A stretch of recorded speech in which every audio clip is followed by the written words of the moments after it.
छावा भाग 78. शृंगारपुरात सुरव्यांच्या वाड्यावर संभाजीराजांचा प्रभानवल्ली सुभ्याचा फड बसला. सुभ्याच्या अखत्यारीतले सरदार दरकदार सरंजामानिशी युवराजांच्या भेटीसाठी शृंगारपुरात येऊ लागले. हिवाळ्याच्या दाटल्या धुक्यात शृंगारपूर गजबजू लागले. पुरात संभाजीराजांनी धनुर्विद्येचा सराव घ्यायला सुरुवात केली. पुराच्या चौतर्फाने गर्द राने दाटलेली होती. त्यात जागोजागी केंबळी झोपड्यांच्या वाड्या करून राहिलेले धनगर रानात वाघरू उठल्याची, काळ्या जनावरांनी विधूस मांडल्याची खबर पुरात आणू लागले. गणोजी, खंडोजी बल्लाळ, रायाजी, अंतोजी असे पट्टीचे शिकार खेळे घेऊन संभाजीराजे रान काढू लागले. त्यांनी पाडलेली जनावरे बघायला पंचक्रोशीतल्या वाड्यामजऱ्यांतील माणसे पुरात येऊ लागली. तीर कमान आणि ठेचणीच्या बंदुकीची निशाणमार यावर संभाजीराजांचा बेजोड हात बसला. एका शुभ मुहूर्ती कुलदेवता भवानीला अभिषेक चढवून तिच्या आशीर्वादाने संभाजीराजांनी बुधभूषणम या काव्यग्रंथाला हात घातला. या काव्यग्रंथात विष्णू धर्मोत्तर पुराण, कामंदकीय नीतिसार, मत्स्यपुराण, महाभारत आदी ग्रंथांतील श्लोक निवडून देवदेवतांची स्तुती, राजनीती, प्रकीर्णनीती या विषयांवर चर्चा करायची होती. संभाजीराजांचा हा तर आवडीचा विषय होता. वाड्याच्या बैठकी दालनात लाकडी अडंग्यांवर समोर पुराणग्रंथ मांडून बैठक घेतलेल्या केशव पंडित, उमाजी पंडित, कवी कुलेश यांच्याशी संभाजीराजांची काव्यशास्त्राची बैठक बसली. धूपदानातून उठत फिरक्या घेत दालनाच्या छताकडे झेपावणाऱ्या धुरांच्या वळ्यांवर अचल नजर जोडलेले संभाजीराजे कशात तरी हरवल्यासारखे विचारगत झाले. हलकेच त्यांच्या पापण्यांची कवाडे मिटली गेली. आता चर्या आगळीच शांत सुंदर दिसू लागली. विघ्नहर्त्या गजाननाची भाक करणारे बोल त्यांच्या ओठांतून सहज उमटू लागले. उजव्या हाताशी बसलेले परशुरामपंत ते बोल शहामृग पिसाच्या टोकाने पकडून कागदावर रचू लागले. देवदानव कृतस्तुती भागम हेलया विजित दापत नागम भक्तविघ्नहनने धृतरत्नम तम नमामि भवबालकरत्नम. देवदानवांच्या स्तुतीने संतुष्ट झालेल्या, दुष्टांचे गर्वहरण करणाऱ्या, भक्तांची विघ्ने वारणाऱ्या, रत्ने धारण करणाऱ्या शिवाच्या पुत्रा गणेशा, तुला माझे नमन असो. गणेशस्तवन केलेल्या शंभूराजांना आपल्या थोरल्या महाराज साहेबांचे, शहाजीराजांचे स्मरण झाले. त्यांचे हुबेहूब वर्णन करणारे घडीव गीर्वाण बोल युवराजांच्या ओठांतून सुटू लागले.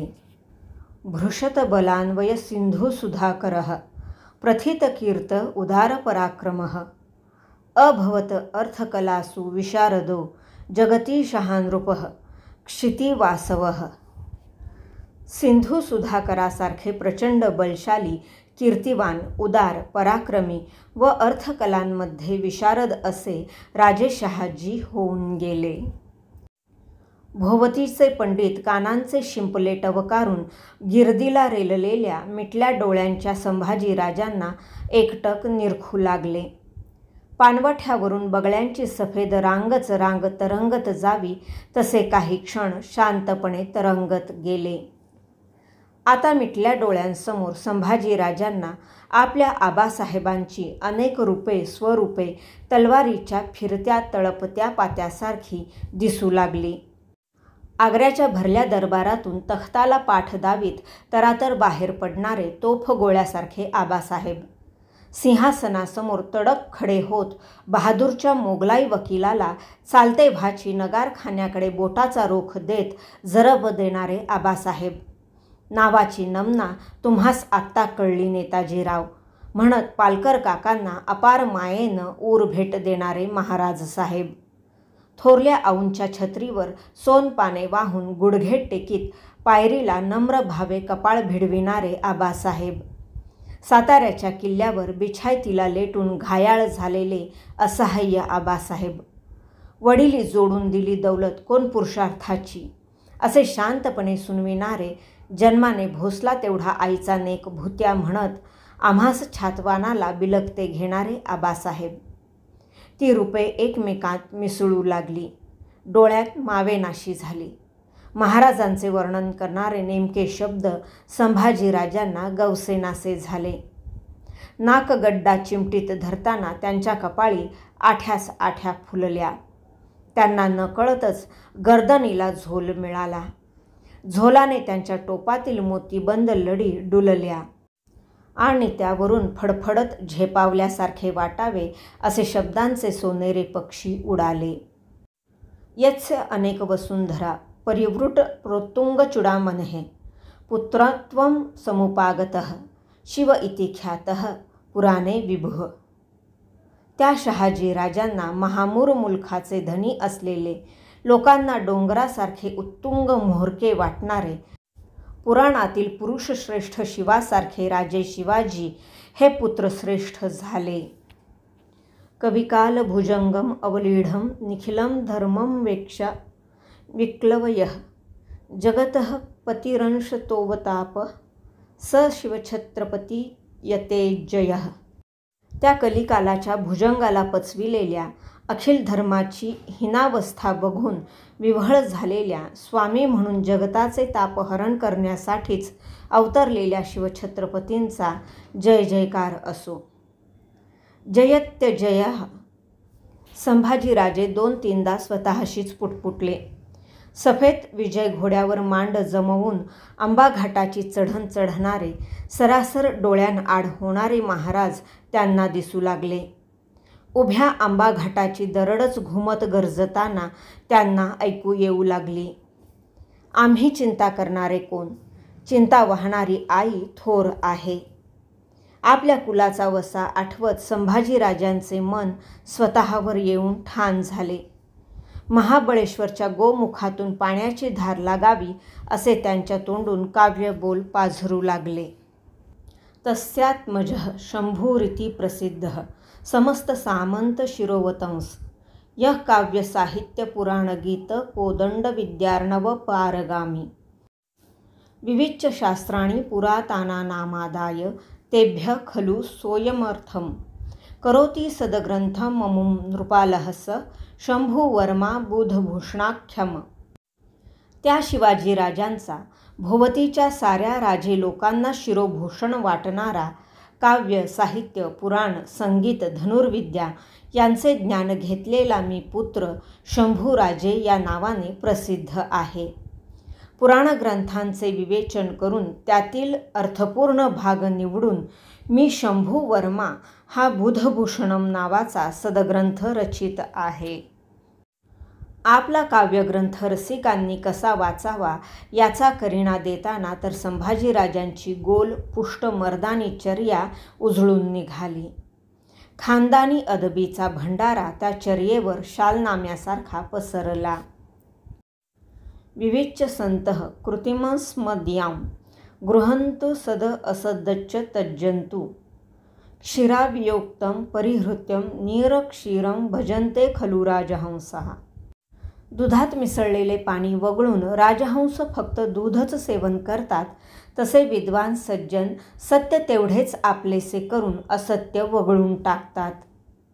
डोईची पगडी डोलवीत परशुराम पंतांनी युवराजांनी सांगितलेला रसिकांना उद्देशून असलेला श्लोक कागदावर उतरविला. त्याखाली दुरेघी ओढली. मऊ वाळूची चिमट हलकेच कागदावरच शिवरली. ग्रंथाचा पहिला सर्ग समाप्त झाला होता. संभाजीराजांनी डोळे उघडले. बैठकीतल्या पंडितांतील कवी कुलेश त्यांच्यावर केव्हाचे डोळे जोडून नुसते एकटक बघत होते. ते भारावून उठले. कमरेत झुकून त्यांनी अगोदर संभाजीराजांना अदब दिली. युवराज, उत्तर से इस मुल्क आए, पर कोई युवराज ऐसे ढंग की काव्य रचना करता है ऐसे हमने न देखा न सुना. कुलेश भारावून बोलले. शुक्रगुजार कविराज, तशरीफ घ्या. आता आमच्या कुलदेवता आई भवानीची स्तुती बांधणे साधते का ते पहावे म्हणतो आम्ही. हाताच्या इशारतीने संभाजीराजांनी कुलेशांना बसते केले. त्या बैठकी दालनात पिलाजी येऊन भिंतीकड धरून उभे आहेत याचे कुणालाच भान नव्हते. मिटल्या डोळ्यांनी संभाजीराजे देवबोलीत काही सांगत आहेत हे बघून अभिमानाने फुललेले पिलाजी काही न बोलता ती बैठक तसेच बघत राहिले होते. जगदंब जगदंब. संभाजीराजांनी डोळे मिटते घेतले. उजव्या हाताची बोटे नव्याने धारण केलेल्या छातीच्या माळेवरून फिरू लागली. पाजळते पोत नाचू लागले. भंडाऱ्याच्या मुठी उधळू लागल्या. कान भरून संबळ तुंतुणी घुमू लागली. उद ग अंबे उद. उदोकार थरकू लागले. शस्त्र उगारलेली रक्तनेत्री व्याघ्रवाहिनी जगदंबा संभाजीराजांच्या डोळ्यांसमोर खडी ठाकली. भवानीची स्तुती करणारे देववाणीतले बोल त्यांच्या ओठांतून उधळू लागले. आईने बैठक घेतलेला काळ्या बाळ्या पट्ट्यांचा मानकरी वाघ त्यांना झळमळीत संगमरवरासारखा पांढरा दिसू लागला. त्यांच्या ओठांतून सुटणाऱ्या शब्दांना जशी सोनकळाच आली. स्फटिकचित पीठे श्यामलांगी भवानी. स्फटिकासारख्या धवल आसनावर विराजमान झालेली ही श्यामलांगी भवानी आहे.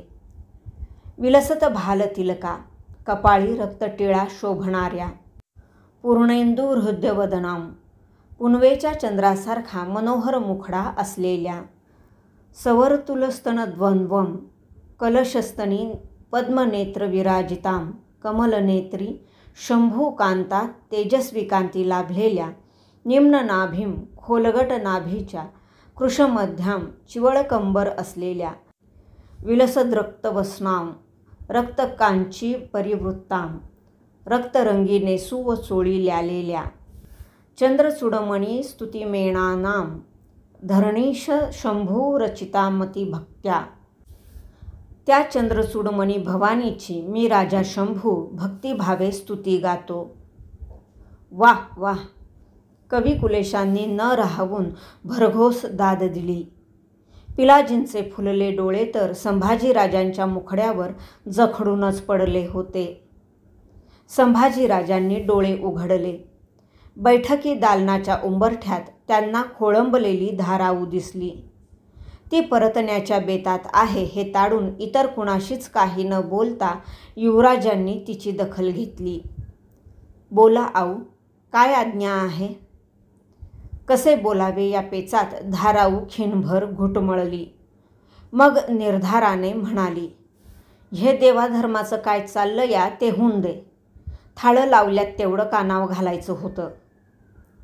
हसत संभाजीराजे बैठकीवरून उठले. उठता उठता त्यांच्या मनी विचार आला. आम्ही काव्य बांधतो ती देवबोली उजवी की या धाराऊची कुणबाऊ निखळ मावळ बोली उजवी? ठेवणीचे जरी आसवाब लेवून येसूबाई, दुर्गाबाई आणि राणू अक्का सिद्ध झाल्या. आज मकर संक्रांत होती. सरंजामानिशी जाऊन गावदेवता भावेश्वरीची ओटी सवाष्ण हातांनी भरायची होती. पहाट धरून संभाजीराजांनी मल्लखांबाचे दशरंग, चक्रीचे नागपिळ्यासारखे हात करून घेतले. अंघोळ करून दुधाची गिंडी रिचवून रात्री देव्हाऱ्यात ठेवलेली भवानीची माळ त्यांनी गळ्यात धारण केली. रायाजीने समोर धरलेल्या दर्पणात बघून सरशीने कपाळी शिवगंधाचे पट्टे रेखून घेताना त्यांना जिजाऊंचे बोल आठवले. शिवानच हे सुखदुःखाचे जोडपट्टे तुमच्या कपाळी रेखले आहेत. सदरेवर येऊन युवराजांनी सुभ्याच्या रयतेला दर्शन दिले. संक्रमणाचा दिवस असल्याने वडीलधाऱ्यांचे दर्शन घ्यावे म्हणून ते राणू अक्कांच्या भेटीसाठी दरुणी महालात आले. आपल्या स्वारीला येताना बघून येसूबाई पदर काठ तोलीत सावरत्या झाल्या. दुर्गाबाई तर शरमून अंतःपुरात जायला निघाल्या. बाई, थांबावं. येसूबाईंनी त्यांना रोखते केले.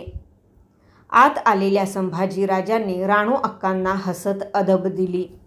सहज नजर जाता त्यांना एका पाटावर चांदीच्या ताटात मांडलेला गुळ तिळांनी बांधलेला मगर दिसला. देवीसमोर तो आज पुजायचा होता. मुहूर्त धरून त्याला फोडून तोच तिळगुळ वाटायचा होता.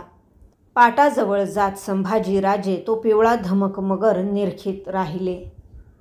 बाळ महाराज, तीर कमान, शिकार, ग्रंथपुराण यातून तुम्हाला कबिल्याकडच्या या तिळगुळाची याद राहते की नाही आम्हाला अंदेश होता. राणू अक्का खालमानेने उभ्या असलेल्या येसूबाई व दुर्गाबाई यांच्याकडे बघत हसून म्हणाल्या. मगरावरची नजर तशीच ठेवीत ते म्हणाले, आमचं या मगरासारखंच आहे अक्कासाहेब. मनानं धरली ती बाब सोडवत नाही आम्हाला. आम्ही महाराज साहेबांना काव्य बांधून दाखवणार आहोत. आम्हास त्यातील काही कळत नाही. आज आम्ही तुमची बंदुकीची निशाणमार बघावी म्हणतो. दावाल? येसूबाई दुर्गाबाईंच्याकडे बघतच अक्कासाहेब हे म्हणाल्या. संभाजीराजे सबागतीने बोलून गेले. जी आज्ञा. आज संध्याकाळी भावेश्वरीच्या आवारातल्या पिंपळावर श्रीफळं बांधण्यात येतात. बार टाकून ती छेदायची असतात. आम्ही संध्याकाळी निशाणमार दावू. आपण ती बघायला यावं. संभाजीराजाने राणू अक्कांना नजर दिली. तशीच ती येसूबाई व दुर्गाबाईंच्यावर फिरविली. तिचा अर्थ होता यांनाही आणावं येताना. राणू अक्कांना तो कळला. त्या नुसत्याच हसल्या. मघापासून त्यांना जे म्हणायचे होते ते आत्ता कुठे त्यांच्या बाळ महाराजांच्या दाखलेत आले होते. येतो आम्ही. संभाजीराजे महालाबाहेर पडले. एका कुणबिणीने मगर ठेवलेल्या चांदीच्या थाळ्यावर सरपोस घालून तो उचलून खांद्यावर घेतला. हाती कुंकवाचे करंडे घेतलेल्या राणू अक्का, येसूबाई, दुर्गाबाई पाठीशी कुणबिणींचा तांडा घेऊन वाड्याबाहेर पडल्या. संध्याकाळी पुराच्या वेशीवर असलेल्या भावेश्वरीच्या आवारात तोड्याच्या बंदुकीचे बार दणदणू लागले. वीरपवित्रा घेतलेले संभाजीराजे बंदुकीचा दस्ता उजव्या खांद्याला आवळून डावाडोळा मिटत पिंपळावरच्या श्रीफळांवर बार टाकू लागले. एकसरीने त्यांनी श्रीफळांचा पंचोत्रा फोडला.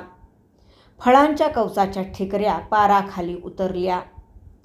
श्रीफळांतील पाण्याने पिंपळपाने न्हाऊन निघाली आणि ते बघताना बैठकीवर बसलेल्या येसूबाई व दुर्गाबाईंची मनेही एका आगळ्याच भावनेने न्हाऊन निघाली. किंक्रांतीचा सण असल्यामुळे आज शिर्क्यांच्या वाड्यावर संध्याकाळी मानाचे बकरे पडणार होते. भाग 78 समाप्त.